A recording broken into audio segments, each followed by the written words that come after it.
This is the electrical inspection. And you see how the electric power supply conduit comes up and has a little slip joint so that it can move independently from the building. It comes up and joins the bottom of the electric meter box. See the way the meter box is sealed around the sides so that moisture can't get into the structure. That's not yours.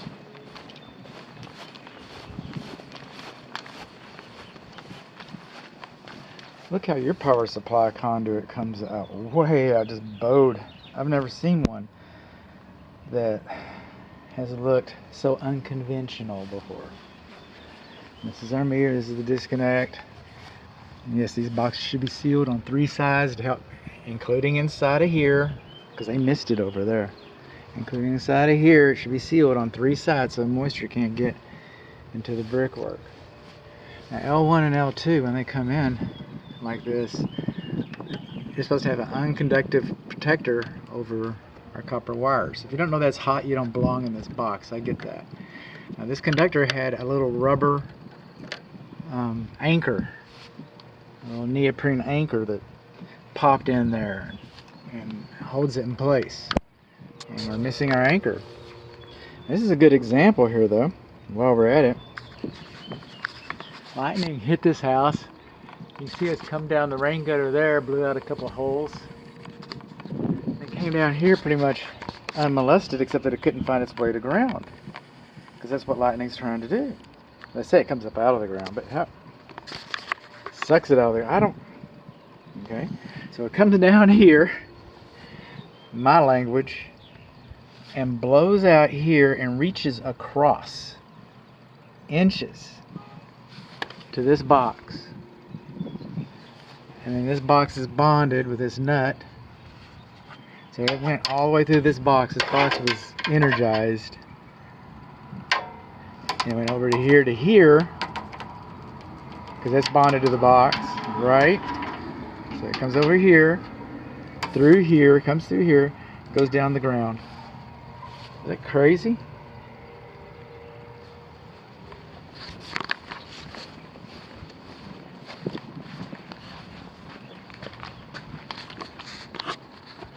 This is our second ground. Our grounding rod was buried on the other side.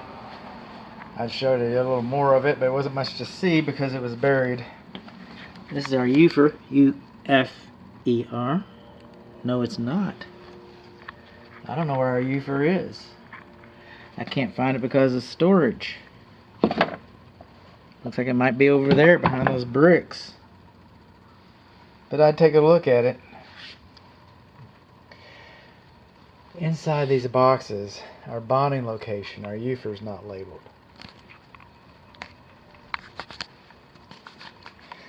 These three breakers go to your condensing units, but they're not labeled as 1, 2, or 3. And you got 2 units that require 30 amps and 1 unit that requires 25 amps. So in theory, okay, in principle, at least one condensing unit is overfused. The fuse is larger. The condensing unit can run in critical conditions for an extended period of time because the fuse would be late breaking because it's a larger fuse. Now, in principle, we know at least one. But we don't know, because I can't tell by the labeling, if maybe 2 of these. There's a potential for 2 of them to be overfused. And this is for our electric car.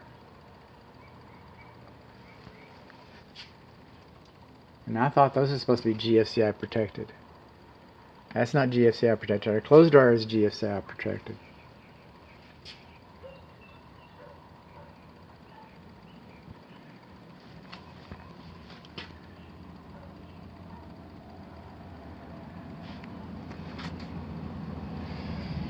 Now, everybody loves me. See this right here? That's handwriting. I didn't wake up this morning and say, how am I going to piss off the builder? You know, I'm tired of looking at all that handwriting stuff. I think everything should be printed like it says warning and danger, or it says serial number UL listed in square D. I think it should all be printed like that. That's what I think. Today Bud announces that everything in the breaker box needs to be printed. No, I didn't do that. Square D Snyder, the manufacturer, says that should be printed in durable. The National Electrical Code says that should be printed in durable. And the International Residential Code says that should be. Is that it, Bud? Oh, how about some good news?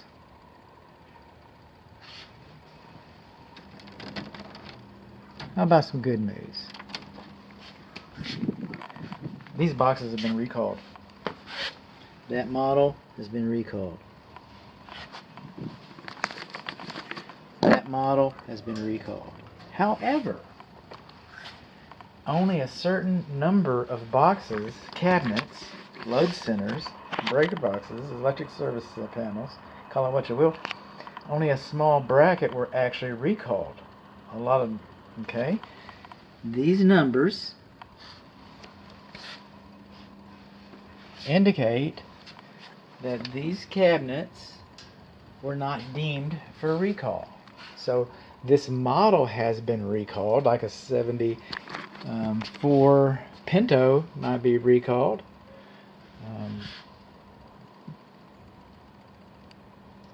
But not every four. I mean, I'm going to come up with a better example than that. My Rogue, okay, the key fob, it's been recalled. But not on all of them. Okay. So what did we learn? We learned that we don't have a protective cover over there. Our bonding location is not labeled inside of here.